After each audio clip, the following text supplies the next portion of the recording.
Welcome. In this video, we're going to talk through some of the Unit 2 review problems.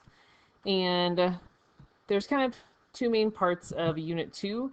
We were looking at elements and symbols, and then we were looking at the periodic table. So let's go over some element and symbol questions. One thing you want to be able to do is look at a chemical formula and kind of interpret what some information that it is telling you. And we want to be able to identify how many different elements there are in a compound. And one thing to keep in mind with the element symbols is they start with a capital letter. So every capital letter that you see is an element. So in this case, we've got 3 elements. And those elements are Na, P, and O. And if we look on our periodic table, we can find the names of these elements. So you want to be able to have a periodic table handy that you can refer to. You want to get used to looking at the periodic table because there's lots of useful info on there. So if you look on the periodic table, Na is over there on the left. It is sodium. P is over there on the right. It is phosphorus.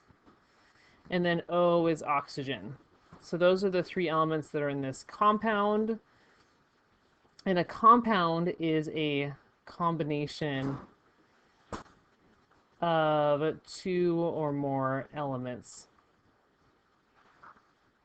So this substance is a compound because it's got 2 or more elements in it combined together, whereas these right here are individual elements. Sodium, phosphorus, oxygen are individual elements.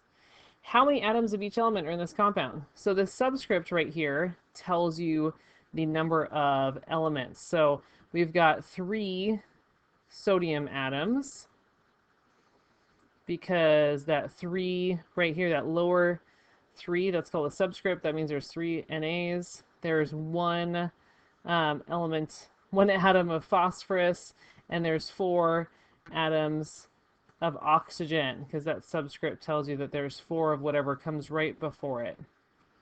So define the following terms and give an example of each. So a compound, we just kind of went over up here at the top. It's a combination of 2 or more elements. So for an example, we could use the one that was just given to us. We could use maybe table salt. We could use sugar, water. These are all substances you might be familiar with, maybe sugar, salt, water. Element would be anything off the periodic table as an element. So like oxygen is an element. The symbol for oxygen is O. Carbon is an element. The symbol is C. We also want to know what it means to be aqueous or aqueous, however you want to say it. That's fine. Aqueous or aqueous. What that means is that a substance is dissolved in water. And we use the symbol AQ for that. So for example, if we took some salt and dissolved it in water, we would write NaClAQ. And then a chemical formula would be actually these things we wrote over here for your compound. So like the chemical formula of water.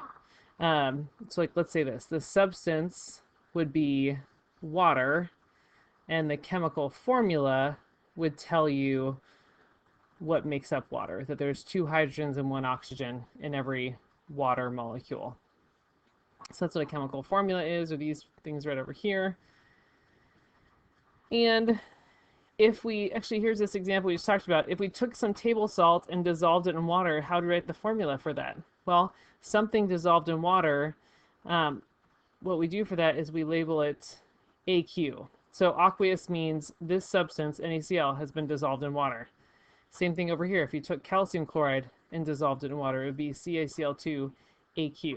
And we're going to see a lot of aqueous compounds in this class. We'll do a lot of reactions involving aqueous things. All right, so number 5 is very similar. So S stands for solid. There are 3 different elements in here. Ag is silver. N is nitrogen. And then O is oxygen. So remember, each capital letter is a new element. And we have 1 atom of silver, 1 atom of nitrogen, and then 3 atoms of oxygen. Because again, the subscript tells you how many. And if you don't see a subscript, then you assume that means you just have one of that element. All right, now we're looking at the law of conservation of matter. The idea behind the law of conservation of matter is that matter is not created or destroyed. Okay, and we can write these things called chemical equations. And these chemical equations, what they represent is on the left is what we call our reactants. Those are the things that we start with. And then over here on the right, we've got our products. Those are the things that are made during a reaction. And in order for our equation to follow the law of conservation of matter, the atoms that you start with must equal the atoms that you end with, if that makes sense. So we can't like lose or gain atoms along the way. So if we start with 5 atoms of carbon, we need to end with 5 atoms of carbon. So what we want to do is we want to go through these equations and see if they follow the law of conservation of matter. And we can use something called an atom inventory, which is basically just counting how many of each atom we have on each side there. So if I do a quick kind of tally underneath here, it looks like on the left, I have 1 atom of copper, I have 2 atoms of chlorine, I've got 2 atoms of sodium. Remember, the subscript tells you how many of the preceding atom that you have, and then I've got 1 sulfur. Over here on the right, I've got 1 copper. Let's see, how many chlorines do I have? I have 1 chlorine. Notice I have 2 chlorines on the left and only 1 chlorine on the right. And let's look at our sodium. I also only have 1 sodium atom over here. So the way this equation is written, we seem to have lost a sodium and chlorine atom. They seem to have vanished. And that doesn't happen in real life. So this reaction looks incorrect. It does not follow the law of conservation of matter. If you look down here in the next reaction, we've got 1 silver on the left, 1 silver on the right. 3 oxygens, 3 oxygens. 1 nitrogen, 1 nitrogen. 1 potassium, 1 potassium, 1 bromine, 1 bromine. So this reaction does follow the law of conservation of matter. Okay, let's look at this next example down here. What do we do if we have a subscript and this number right here? This number is called a coefficient. So if we have a coefficient like 2O2, what that means is that we have 2 O2 molecules. So over on the left, we've got 1 CH4 and we have 2 O2s. On the right, we have 2 H2Os and 1 CO2. So if we stop and count how many oxygens we have on the left, sorry, I'm kind of running out of room here. Let's zoom in. Okay, so over here on the left, if I count my number of carbons on the left, I seem to have 1 carbon, and I seem to have 1 carbon on the right. Let's look at my hydrogens. Looks like I have 4 hydrogens. 1, 2, 3, 4. And over here on the right, I've got 1, 2, 3, 4 hydrogens on the right as well. And then if I look at my oxygens, I have 1, 2, 3, 4 oxygens on the left because I've got 2 O2s. So each of these O2s has 2 oxygens. So 2 plus 2, I've got 4 oxygens. Over here on the right, I've got 2, 3, 4 oxygens as well. So this one is balanced. So when you see that number out in front, that means you have 2 of whatever follows it. So that's what that one is saying. So that's the idea behind here is you count the number of atoms on the left and the right. And if you get the same number of atoms on the left and the right, then that means your reaction is balanced. Down here, these are reactions that are not balanced, and we're going to try and add in coefficients in order to balance them. So if we look at how this works, I've got magnesium and oxygen over here, and on the right, I've got MgO, and I'm going to stop and I'm going to count. So I'm going to use my symbols, and over on the left, it looks like I have 1 atom of Mg and 2 atoms of oxygen. Over on the right, looks like I've got 1 Mg and 1 oxygen. So it looks like this reaction is not balanced. I've got more oxygens on the left than I have on the right. So in order to balance them, what I can do is I can use a coefficient. So that means I can put a number out in front of one of these values. So it looks like where this might help is if I put a 2 right over here. So now that means I've got 2 MgOs. So that means I've got 2 Mgs and 2 Os. Okay, so now my O's are all good, but I need another Mg over on this side. So I could put a 2 over here in front of my Mg, and then I'm all set. So I would put a 2 and a 2, and you can either leave this blank or you can put a 1 in there. So that's the idea here, is we're using coefficients to try and make these equations balanced. If you look at the next example, H2 and N2 make NH3. And the nice thing about trying to balance something, it's kind of a guess and check process. Like you want to try and pick a number that might balance them, and if it doesn't work, go back and try something different. Okay, so like over here in this one, I've got 2 hydrogens on the left, 2 nitrogens, and over on the right, I've got 3 hydrogens and 1 nitrogen. So let's start out by looking at the nitrogens. I need more nitrogens over here on the right. So I can put a coefficients out here in front because I want 2 nitrogens on the right. So I'm going to put a 2 out here in front. So what that means is I have 2 NH3 now, NH3 molecules now. So I've got 2 N's, and I have 3 plus 3, I have 6 hydrogens. So to balance it over here, in order to get 6 hydrogens, I need to have 3 molecules of H2. So now my equation is balanced. So you see I would have 3 H2s.